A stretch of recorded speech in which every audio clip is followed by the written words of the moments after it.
안녕하십니까. 마이다스 가치투자의 마이다스입니다. 오늘은요, 대가에게서 배운다. 피터 린치란 펀드 매니저를 통해서 우리가 투자 원칙을 한번 배워보는 시간을 갖도록 하겠습니다. 자, 피터 린치는요, 워런 버핏과 함께 가장 유명한 펀드 매니저 중에 한 명인데요. 그가 내세운 GARP, PEG는 무엇인지, 그런 그의 투자 원칙은 무엇인지 한번 살펴보는 시간을 갖도록 하겠습니다. 자, 피터 린치란 누구인가? 워런 버핏 회장과 함께 가장 최고의 펀드 매니저 중 한 명이다. 이렇게 평가하고 있습니다. 미국 역사상 최고의 펀드 매니저 중 1인이라고 평가받는 피터 린치는요, 1969년 피델리티에 입사했고요. 77년부터 1990년까지 피델리티 인베스트의 마젤란 펀드를 운영했습니다. 자, 유명한 펀드인데요. 마젤란 펀드가 연평균 수익률이 29.2%나 수익이 났습니다. 자, 이게 단순 한 해만 수익이 난 게 아니고요. 피델리티에 근무하는 동안 마젤란 펀드 운용할 때 13년이죠. 이게 13년 동안 꾸준히 연평균 낸 수익률이 29%니까요. 경이적인 기록입니다.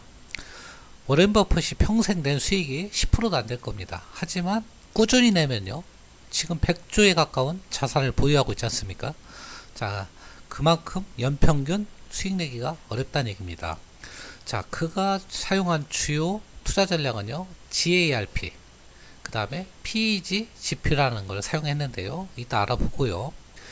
그 다음에요, 시장 상황보다는 개별 기업의 성장성에 주목한 투자를 했습니다. 그리고 발로 뛰는 투자를 강조했습니다. 그래서 저평가 종목을 발굴했고요. 자, 그러면요, 피터 린치가 사용한 GARP가 무엇인가 한번 살펴보면요. 자, 리조너블 프라이스, 합리적인 가격에 그로스, 성장하는 기업을 합리적인 가격에 산다. 그런 뜻입니다. 나오면 성장하는 기업을 적정한 가격, 합리적인 가격에 산다. 그런 뜻이고요. 자, PER 지표 대신 PEG 지표를 사용했다는 얘기고요. PEG가 뭐냐면요, 여러분 알고 계십시오. 이거 많이 사용되는 지표입니다. 자, PER을요, 성장률로 나눈 지표입니다. 자, 우리가 PER은 다 알죠. PER을 이 3년 동안의 이익 증가율로 나누면 그게 바로 PEG 지표가 되는 건데요. 자, 피터 린치는요, PER 지표를 사용하지 않고 PEG 지표를 사용해서 기업을 선정했습니다.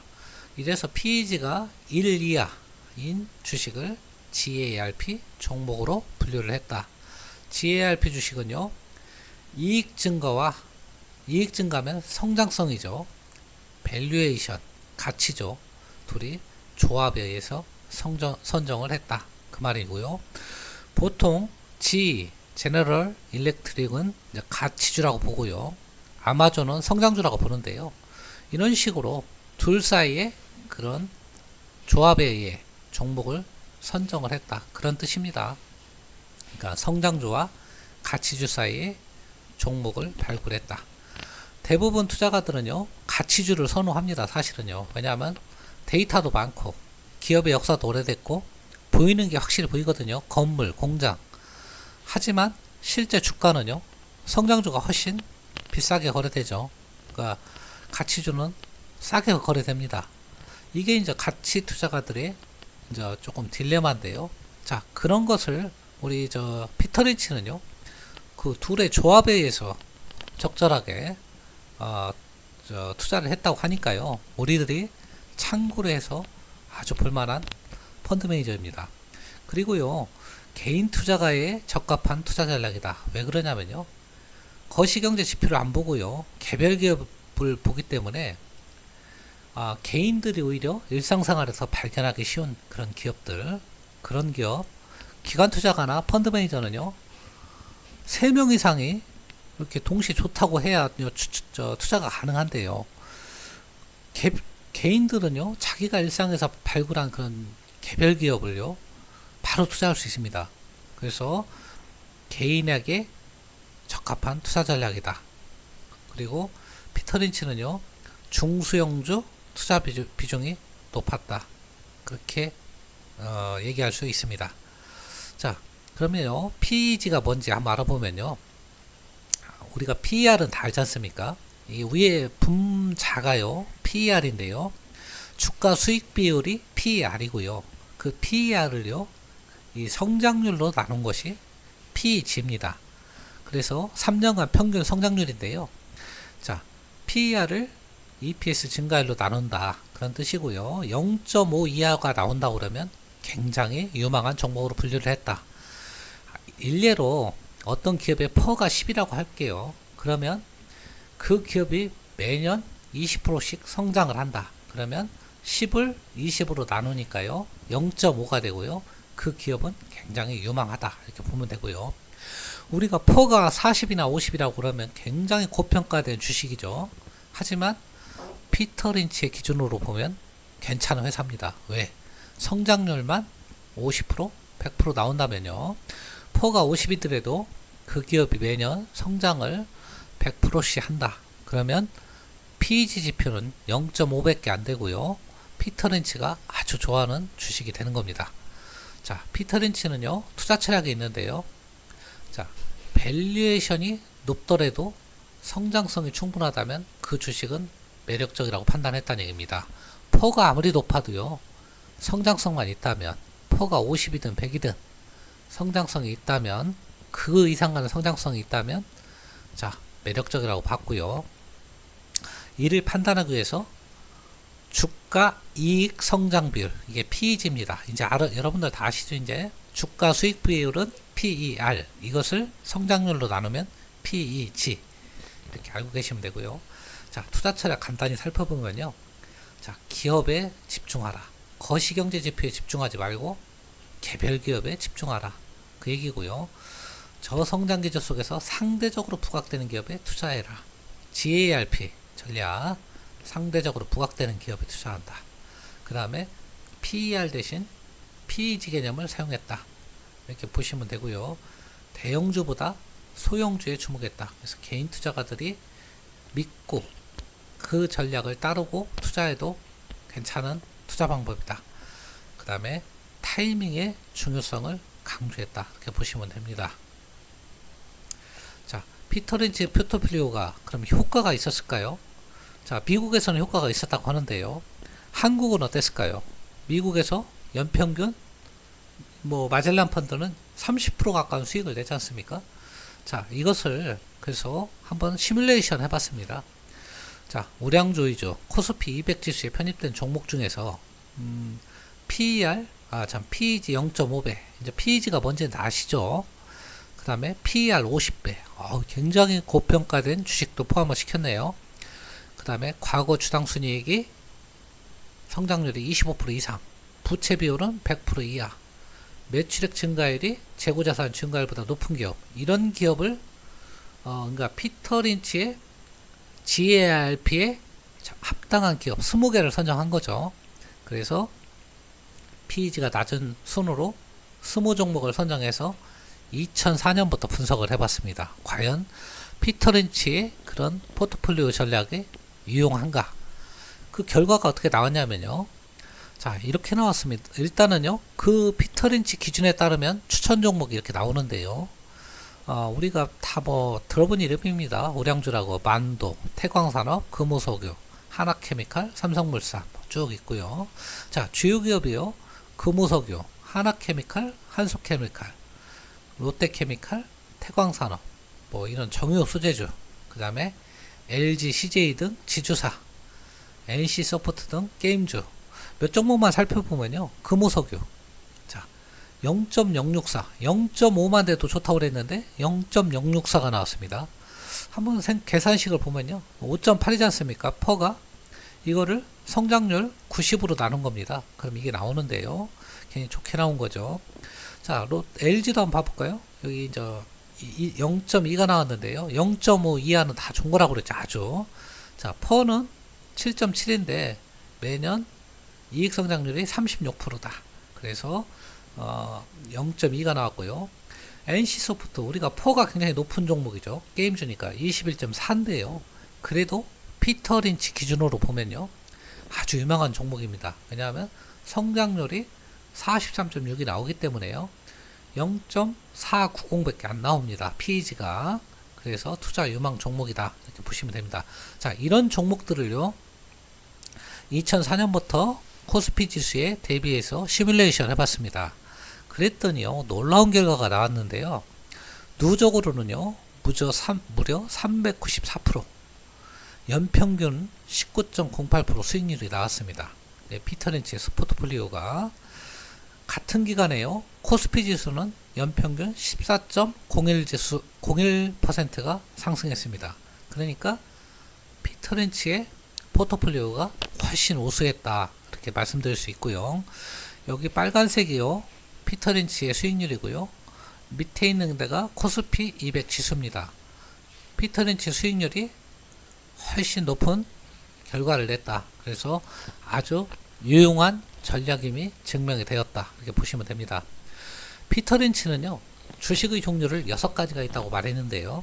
하나하나 살펴보면요, 간단히 먼저 저성장주, 말 그대로 성장 안 하는 주식입니다. 자, 오래되고 자산 규모가 크다, GDP보다 약간 더, 아니면 그 이하로 성장을 한다. 대신 이제 핵심은 성장을 못하니까 배당 성향이 높다. 자, 모든 산업은요, 성장기에서 성숙기에 접어들면 저성장주가 된다. 우리가 흔히 말하는 스마트폰이 성장주였다가 저성장주가 되었고요. 섬유업종이 과거 7, 80년도에 성장주가 되었다가 지금은 거의 쇠퇴기죠. 라이프 사이클상. 자, 그래서 모든 산업은 성장했다, 성숙했다, 쇠퇴한다. 그래서 자, 안정적인 현금 흐름으로 배당 수익률이 높다. 저성장주의 특징입니다. 미국은 전력회사, 한국은 유틸리티 회사, 전기, 가스 등에 해당되고요. 자, 두 번째 우량주가 있습니다. 피터린치가 말하는 우량주는요, 10에서 12% 정도 성장하는 회사가 됩니다. 자, 저성장주처럼 자산이 많은 회사지만 GDP 성장률보다 훨씬 높은 10에서 12%니까요. 우리나라 GDP 성장률은 2.8%지 않습니까? 훨씬 높게 성장하는 거죠. 그래서 전략을 어떻게 하냐. 이런 우량주는요, 30에서 50% 정도의 수익을 목표로 해서 달성하면 매도, 또 떨어지면 또 사는 전략, 그런 걸 구사했고요. 자, 경기 방어주가 많고요. 버핏이 구입한 코카콜라 같은 게 이런 우량주의 대명사다, 이렇게 보시면 됩니다. 자, 세 번째로는요, 고성장주가 있는데요. 이거는 피터린치가 가장 좋아하는 회사입니다. 자, 회사는 작지만 연 20에서 25% 정도 성장하는 회사입니다. 굉장히 고성장이죠. GDP 성장률의 10배 이상 성장을 하는 회사고요. 개인 투자가가 훨씬 유리하게 빨리 찾아낸다. 이게 핵심입니다. 빨리.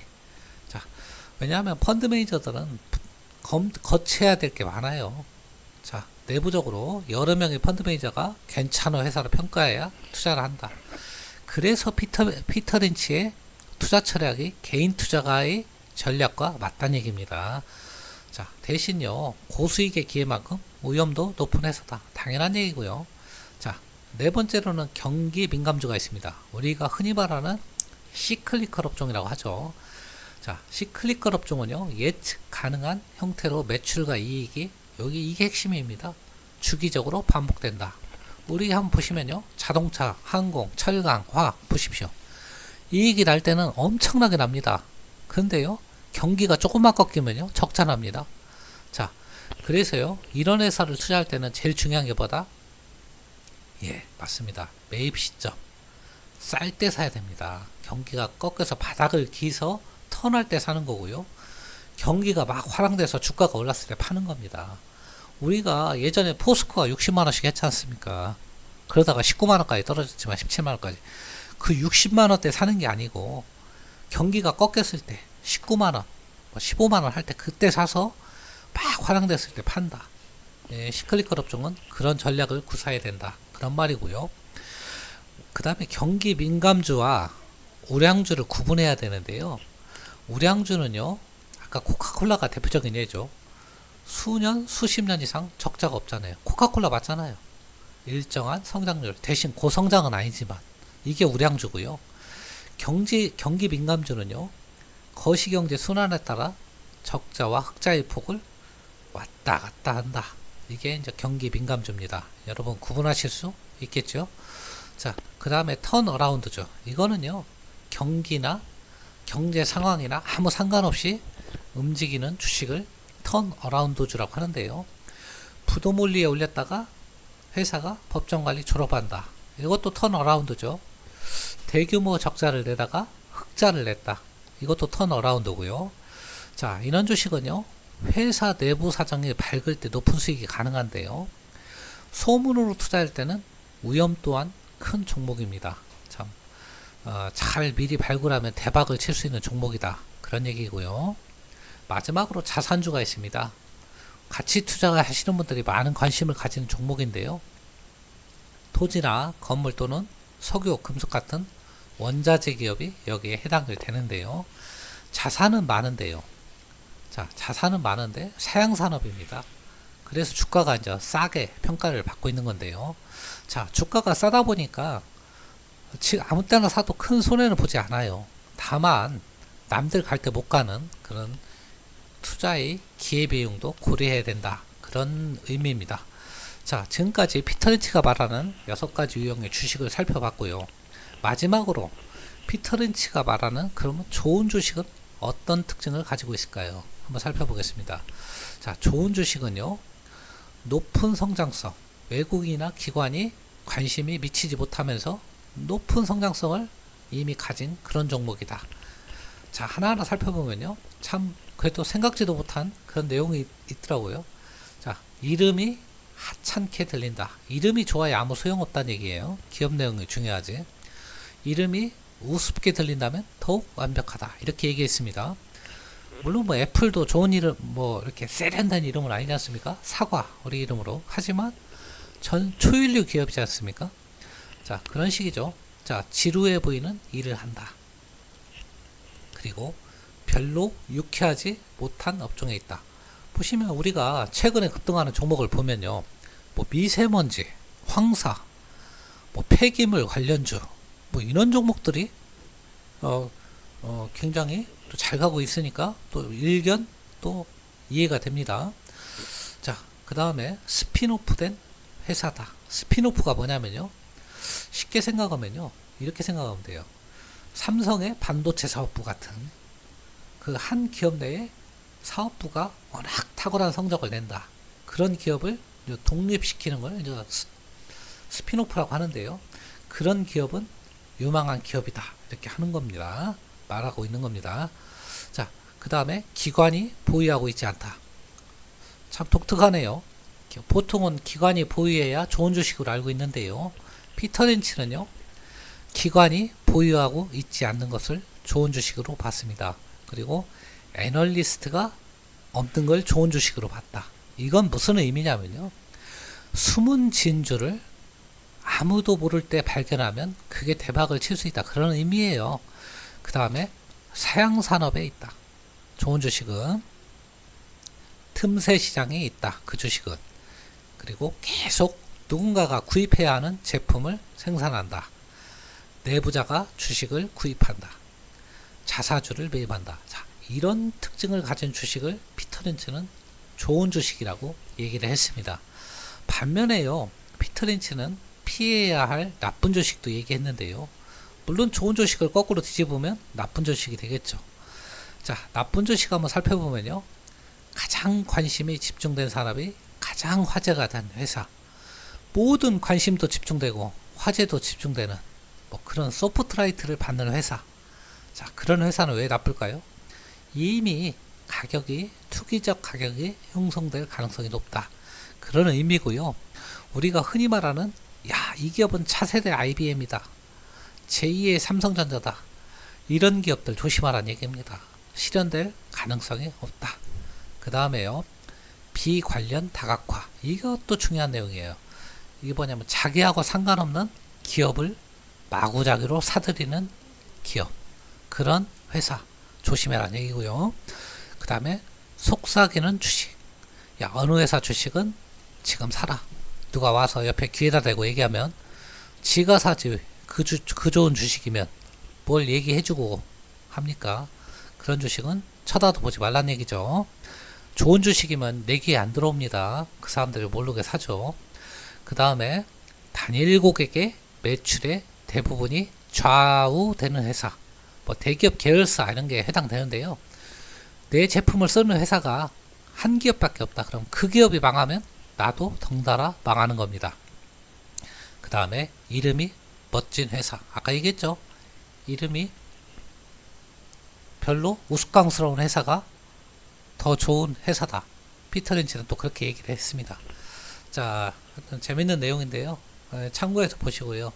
자, 오늘요, 여러분들하고 정말 투자가라면 한 번쯤은 그 책을 읽어보고, 책을 못 읽었더라도 내용 정도는 그래도 알고 있어야 될 아주 유명한 펀드 매니저 피터 린치의 투자 전략, 투자 철학 이런 걸 한번 살펴봤습니다. 여러분 투자할 때 진짜 참고가 되는 내용이 많습니다. 저도 몇 가지 배운 점도 있고요. 여러분 이런 걸 꼭 참고하셔가지고 여러분 투자에 활용하시기를 바랍니다. 오늘 도움이 되셨다면요, 좋아요와 구독 버튼 부탁드립니다. 감사합니다.